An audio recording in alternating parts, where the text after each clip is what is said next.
بسم اللہ الرحمن الرحیم۔ اعوذ باللہ من الشیطان الرجیم، بسم اللہ الرحمن الرحیم وبہ نستعین۔ السلام علیکم ایھا الطلاب الکرام۔ کتاب اصول الاستنباط کے جتنے عمدہ مباحث تھے وہ ختم ہو گئے۔ آخر میں صاحب کتاب خاتمے کے عنوان سے کچھ مطالب کی طرف اشارہ فرماتے ہیں۔ خاتمۃ وفیہا مطالب خمسۃ، کہتے ہیں اس خاتمے میں ہم 5 مطلب کی طرف جو ہے وہ اشارہ کریں گے۔ ان 5 میں سے المطلب الاول، پہلا مطلب جو ہے وہ الفرق بین الامارۃ والاصل، اصل اور امارہ میں جو ہے وہ کیا فرق ہے۔ اب یہ اصل جس طرح اصول عملیہ ہم ابھی پڑھ کے آئے تھے، شک کی صورت میں براءت، استصحاب یا مثلا جو ہے تخیر، یہ اصول عملیہ ہے۔ امارات میں اس طرح جو ہم نے ظنون کی بحث میں گفتگو کی تھی، خبر واحد کے بارے میں یا اس طرح اجماع کے بارے میں، تو لہذا ان کی بحث جو ہے وہ تفصیل سے ہو کر ذکر ہو چکی، اب یہاں فرق بیان فرما رہے ہیں۔ فرماتے ہیں کہ ان الفرق بین الامارۃ والاصل، فرق جو ہے وہ امارہ اور اصل میں یہ ہے کہ وہ تعریف کی طرف اشارہ کرتے ہیں کہ ان الامارۃ ہی التی اخذ فیہا جہۃ الکشف عن الواقع۔ فرماتے ہیں امارہ اس دلیل کو یا اس چیز کو کہتے ہیں جس میں واقع کو کشف کرنا، اس میں جو ہے وہ لحاظ کیا جاتا ہے۔ یعنی امارہ آ کر آپ کو یہ بتاتا ہے کہ آپ واقع تک پہنچ چکے ہیں، جو حقیقت ہے وہ یہی ہے جو آپ کے سامنے آ رہی ہے۔ مثلا جس طرح خبر واحد ایک امارہ ہے، اگر کوئی خبر آپ کو دے رہا ہے یا مثلا جو ہے اس طرح اجماع ایک چیز پر قائم ہے، تو وہ آپ کو یہ بتا رہا ہے کہ یہ جو حکم ہے یا جس چیز پر امارہ قائم ہے وہ واقع ہی ہے آپ کے لیے۔ لیکن اصول عملیہ میں اس طرح نہیں ہوتا۔ والاصل هو ما لم یؤخذ فیہ ذلک،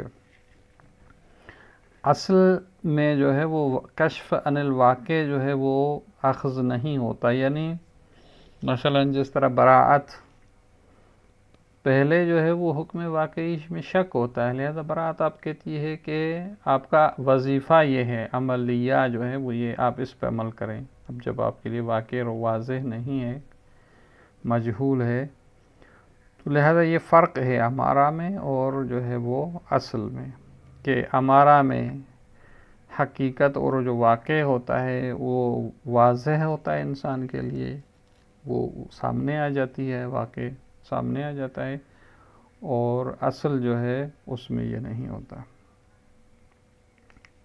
اب یہ فرق بیان کرنے کے بعد ایک دوسرے مطلب کی طرف اشارہ فرماتے ہیں۔ قاعدہ ید اس کو کہتے ہیں فقہ میں۔ وفی کون الید المجہولۃ کیفیت تسلطها علی المال التی ہی علامت الملکیہ امارۃً او اصلاً وجہان۔ اب اس کو پہلے ذکر کرنا ہوگا کہ بھئی قاعدہ ید جس کی طرف یہ اشارہ فرما رہے ہیں، اور اس کو علامت ملکیت بھی کہا جاتا ہے، اس کا مطلب یہ ہے کہ جو چیز انسان کے ہاتھ میں ہے یا جس چیز پر انسان کا تسلط ہے وہ اسی کا ہی مالک ہوتا ہے۔ مثلا گھر کی چابی ایک انسان کے پاس ہے تو اس کا مطلب یہ ہے کہ وہ اسی کا گھر ہے۔ ایک گاڑی ایک انسان کے پاس ہے اور وہ اس میں چلاتا ہے، اس کو تصرف کرتا ہے، اس کو چلاتا ہے، تو یہ اسی کی ہی ملکیت ہے۔ تو قاعدہ ید کا مطلب یہ کنایہ ہوتا ہے، یعنی جو انسان جس چیز کو استعمال کرتا ہے اس کے ہاتھ میں ہے تو وہ اس کی ملکیت ہے۔ اب ایک دفعہ انسان کو پتہ ہوتا ہے کہ یہ اس کا مال ہے، جو اس کے ہاتھ میں ہے. لیکن ایک دفعہ مجہول ہو، کہتے ہیں نا وفی کون الید المجہولت کیفیت و تسلطها علی المال. کہتے ہیں کہ یہ قاعدہ ید جو ہے، یعنی ید یعنی ہاتھ کا ہونا جو ہے، جو مجہول ہے کہ اس شخص کا اس مال پر تسلط ہونا، اس کی کیفیت ہمیں معلوم نہیں ہے. ایک دفعہ تو ایک معلوم ہوتا ہے کہ بھئی یہ اسی کا مال ہے، اس نے مثلا حلال طریقے سے لیا ہے. لیکن ایک دفعہ ہم صرف یہ دیکھ رہے ہیں کہ مثلا فلاں گاڑی فلاں جو ہے استعمال کر رہا ہے فلاں شخص. اب یہ اس کی کیفیت کس طرح ہے، کس طرح اس نے اس کو حاصل کیا، یہ ہمیں معلوم نہیں ہے. تو کہتے ہیں کہ یہ جو قاعدہ ید وہاں استعمال ہوتا ہے اور کہا جاتا ہے کہ بھئی یہ علامت ملکیت ہے، یعنی یہ اسی کی گاڑی ہے. تو یہ جو قاعدہ ید جاری کیا جاتا ہے، فقہ میں بھی قاعدۃ الید کے نام سے معروف ہے، اس کو ہم کیا مانیں؟ امارتاً، یعنی ہم یہ کہیں کہ یہ ہمارا ہے، یعنی یہ کشفاً الواقع کر رہا ہے، یا ہم یہ کہیں کہ وہ اصلاً، یعنی یہ ایک اصل ہے، یعنی آپ کا وظیفہ یہی ہے کہ بھئی جب یہ اس کی گاڑی ہے، آپ کو بھلو ان کے پتہ نہیں ہے کہ اس نے خرید کی ہوئی پہلے تھی یا چوری کر کے ابھی استعمال کر رہا ہے، تو آپ جو ہے وہ یہ کہیں کہ بھئی یہ علامت ملکیت اسی کی ہوگی انشاءاللہ. تو اب یہ ہمارا ہے یا اصل ہے، وجہان ہے. یعنی قاعدہ ید کے بارے میں، جس کے بارے میں ہمیں پتہ نہ ہو، ایک دفعہ تو پتہ ہوتا ہے وہ تو الگ ہے، لیکن پتہ نہ ہو کہ یہ جو اس کے ہاتھ میں ایک چیز ہے یہ اس کی اپنی ہے یا نہیں، تو وجہان ہے. اس کے بارے میں دو نظریے جو ہے وہ پائے جاتے ہیں. صاحب کتاب فرماتے ہیں وَالْأَظْهَرُ الْأَمَارِيَّةُ، فرماتے ہیں اظہر میرے نزدیک یہ ہے کہ قاعدہ ید امارہ ہے، یعنی آپ کے لیے واقع کو کشف کر رہا ہے. یعنی یہ جو کہا جاتا ہے کہ مثلا فرض کریں ایک لیپ ٹاپ ہے ایک شخص کے ہاتھ میں، یا ایک موبائل ہے اور وہ اس کو استعمال کر رہا ہے، تو یہ اس کے ہاتھ میں ہونا یا اس کا استعمال کرنا، جبکہ اس کے خلاف کوئی مدعی بھی نہیں ہے، تو یہ امارہ ہے، اور یعنی اس کا اپنا مال ہے. اس کی دلیل کیا ہے کہ یہ امارہ ہے؟ کہتے ہیں لِأَنَّ الْيَدَ كَانَ مَبْنَى الْعُقَلَاءِ عَلَيْهَا مُنذَ الْقَدَمِ، یعنی ابتدا سے عقلاء کی بنا اسی پر ہے کہ جو چیز جس کے ہاتھ میں ہوتی ہے یا جس کے استعمال ہوتی ہے، یعنی زیر استعمال ہوتی ہے، وہ اسی کی ہے.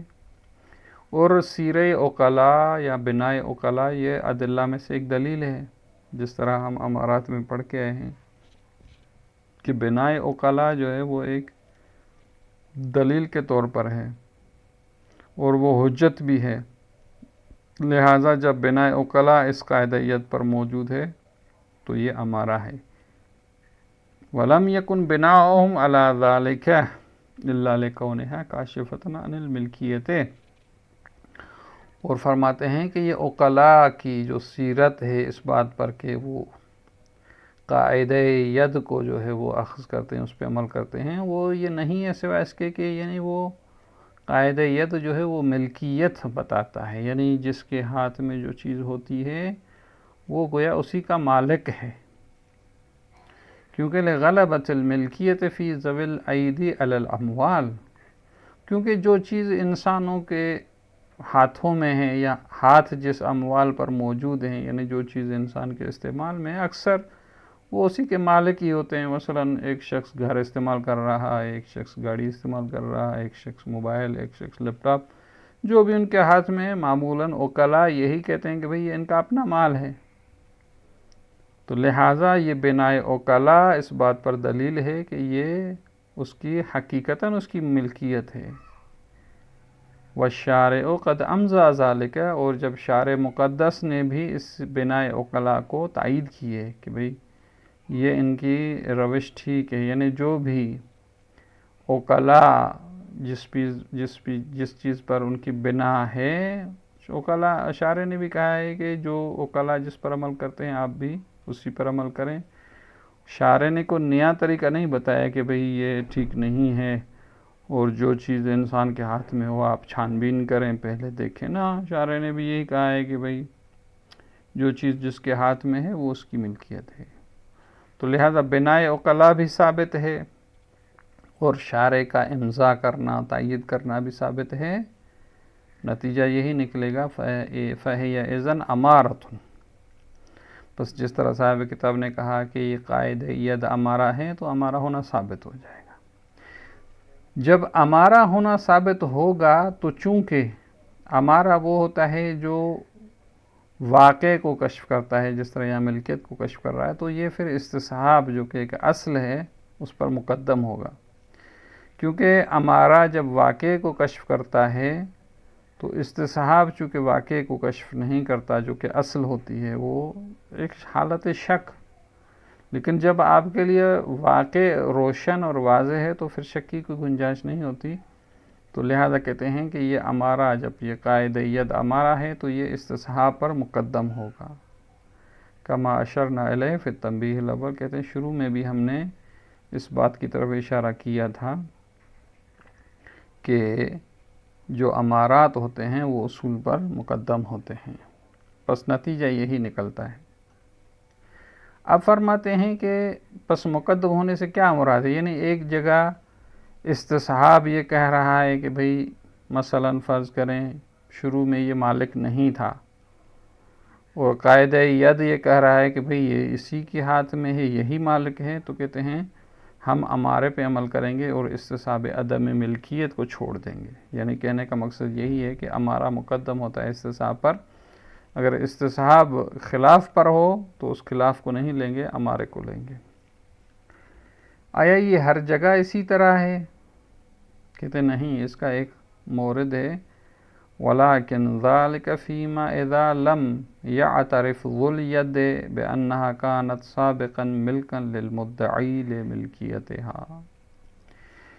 کہتے ہیں کہ یہ جو ہم کہہ رہے ہیں کہ مقدم ہوگا امارہ استصحاب پر، یہ اس مورد میں ہے جب خود ذو الید یعنی جس شخص کے ہاتھ میں وہ چیز ہے، وہ یہ اعتراف نہ کرے کہ بھئی مجھ سے پہلے یہ چیز اس کی تھی جو ابھی ملکیت کی ادعا کر رہا ہے۔ یعنی مثلا فرض کریں ایک چیز میرے ہاتھ میں ہے، مثلا ایک موبائل میرے ہاتھ میں ہے، اب ایک شخص سامنے آتا ہے، وہ کہتا ہے یہ میرا موبائل ہے، تو چونکہ ہم نے یہ کہا کہ بھئی ید قائد ید کہہ رہا ہے کہ بھئی یہ اس کے ہاتھ میں ہے اور اس کے تصرف میں ہے، تو یہی مالک ہے۔ لیکن یہ امارے کا استصحاب پر مقدم ہونا یہ اس صورت میں جب میں یہ اعتراف نہ کروں، میں یہ اعتراف کروں کہ بھئی میں نے اس سے خریدا ہے، یعنی اس کے کہنے کا مقصد یہ کہ یہ پہلے اس سامنے والے شخص کی ملکیت تھی، تو پھر اس صورت میں یہ قائد امارہ جو ہے وہ مقدم نہیں ہوگا، اس لیے کہ میں خود اعتراف کر رہا ہوں کہ یہ پہلے میری ملکیت نہیں تھی، یعنی میں نے پہلے اس سے خریدا ہے، تو پھر یہاں خود استصحاب عدم ملکیت جاری ہو جائے گا، پھر امارہ جو ہے یہ مقدم نہیں ہوگا یہاں پر۔ تو لہذا یہ جو امارہ کا مقدم ہونے کی بات ہے یہ اس خاص مورد میں ہے جب وہ ذو الید اعتراف نہ کرے کہ میں پہلے مالک نہیں تھا۔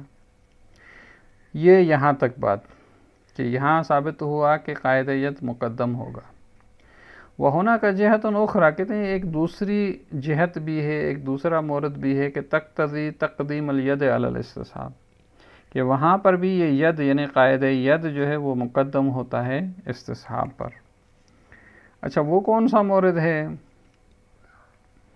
فرماتے ہیں وہ یہ مورد ہے، وَهِيَ أَنَّ فِي كَثِيرٍ مِّن مَوَارِدِهَا بَلْ أَكْثَرِهَا اسْتِصْحَابًا عَلَى خِلَافِهَا، کہتے ہیں کہ اکثر موارد پر یا بلکہ تقریباً جو ہے کثیر یا اکثر دونوں زیادہ تر موارد پر استصحاب اس ید کے خلاف ہوتا ہے، قائد ید، یعنی جہاں بھی آپ ید جاری کریں تو استصحاب عدم جاری ہوگا وہاں پر۔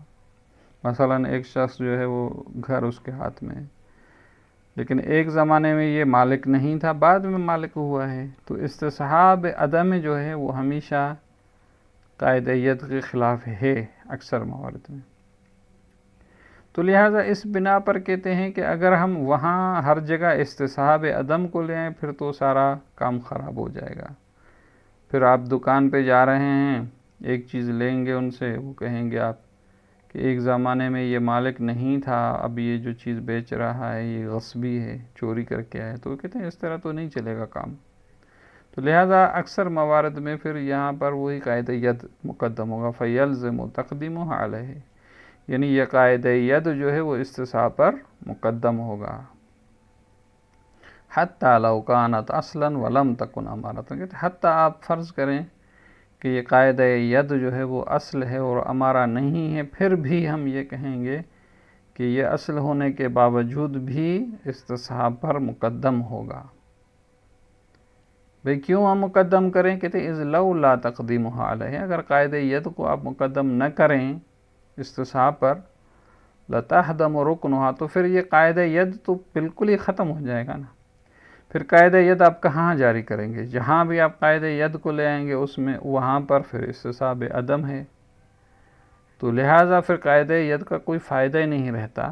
لہٰذا ہم یہ کہیں گے کہ بھئی قاعدہ ید کو جو ہے وہ مقدم کیا جائے گا استصحاب پر.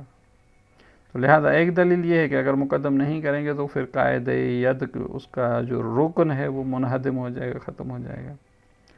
وَلَمَا قَامَ لِلْمُسْلِمِينَ سُوقٌ، اور دوسری دلیل یہ کہ پھر مسلمانوں کے لیے کوئی بازار نہیں بچے گی، یعنی جب بھی آپ دکان پہ جائیں تو وہاں پر آپ جو ہے یہ کہیں کہ بھئی یہ جو بیچ رہا ہے پہلے اس کی ملکیت نہیں تھا، آپ استصحاب عدم جاری کریں گے تو پھر اس کا نتیجہ یہ نکلے گا کہ یہ شخص جو ہے وہ مالک نہیں ہے، پھر میں اس سے چیز نہ خریدوں. تو پھر تو سب دکانوں پہ اسی طرح استصحاب عدم جاری کریں گے تو پھر تو کوئی بازار ہی نہیں بچے گی، یعنی سارے پھر کہیں کہ چوری کا مال ہے یا اس کا غصبی کا مال ہے. تو لہٰذا کہتے ہیں کہ یہ مشکل پیش آئے گی. کہتے ہیں کیوں آپ جو ہے وہ استصحاب عدم جاری کرتے ہیں؟ کہتے ہیں لأن اکثر معافی عید الناس، کیونکہ جو اکثر چیز انسانوں کے ہاتھوں میں ہیں بازاروں میں، مسبوق ان بملک غیر لوگ، کیونکہ وہ ظاہراً کسی دوسرے سے خرید کر لے آئے ہیں. اب ان کی اپنی پیدائشی سے تو ان کی اپنی چیز نہیں ہے، جو بھی بازار میں بیٹھا ہوتا ہے پہلے کسی سے، کسی کمپنی کے ذریعے سے یا کسی دوسرے شخص سے وہ چیز لے آتا ہے. تو مسبوق بے عدم ملک مش ہے، یعنی وہ پہلے کسی دوسرے کی چیز تھی، یہ اس سے خرید کر لایا ہے، تو استصحاب عدم تو جاری ہوگا یہاں پر. جب استصحاب عدم جاری کریں گے تو پھر مسلمانوں کے لیے کوئی بازار جو ہے وہ نہیں بچے گی. تو یہاں تک یہ ثابت ہوا کہ قاعدہ ید جو ہے وہ استصحاب پر مقدم ہو رہا ہے. کما ان البینۃ مقدمۃ علیہا، کہتے ہیں قاعدہ ید بھی مقدم ہوتا ہے اور قاعدہ بینہ بھی. کما ان البینۃ مقدمۃ علیہا، یعنی بینہ بھی جو ہے وہ اس پر یہ بینہ مثلا دو عادل گواہی دیں کہ بھئی یہ اس کا مال ہے، تو قاعدہ یا استصحاب جو ہے وہ وہاں پر جو ہے وہ مقدم نہیں ہوگا. یہ بھی یہاں جو ہے وہ قاعدہ بینہ مقدم ہو رہا ہے. تو لہذا یہاں پر بھی اس بات کی طرف اشارہ ہے کہ جس طرح قاعدہ ید جو ہے وہ استصحاب مقدم ہے، تو اسی طرح بینہ وہی جو ہے دو عادل گواہی دیں، تو یہ بھی مقدم ہوگا استصحاب جو ہے وہ.